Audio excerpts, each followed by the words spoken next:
Congressman Greg Stubbe. One is an FWC officer, the other a former U.S. Marine and bartender. As Fox 13's Kimberly Quizan reports, last December they were at the right place at the right time when one man needed them the most.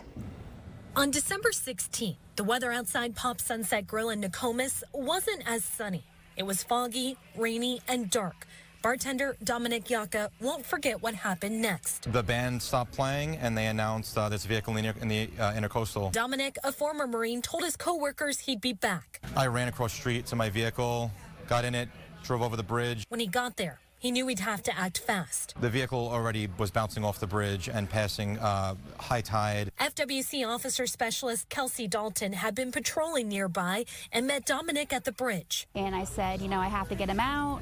And without hesitation, he said, I'll go with you. The two jumped into the water where Eric Peterson was trapped in the car. The doors wouldn't work because the computer got wet, so I was locked in the car. It was like a floating tomb, basically. He had tried kicking out the door and window. I kept thinking, oh, Jesus, please don't let me die this way, not like this. Dominic and Officer Dalton were able to break out the back window and pulled Eric from his car just as it went under. When there was no hope, they provided the hope that I needed.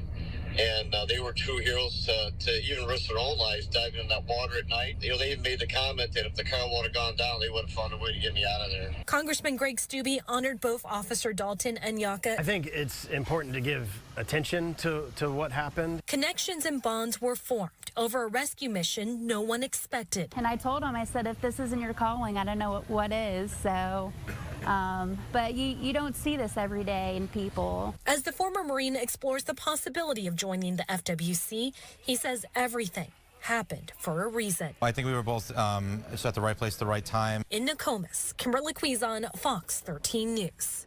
There are no barriers along the water's edge, and on the night it happened, it was raining so hard that Peterson could not see where the water met the ledge.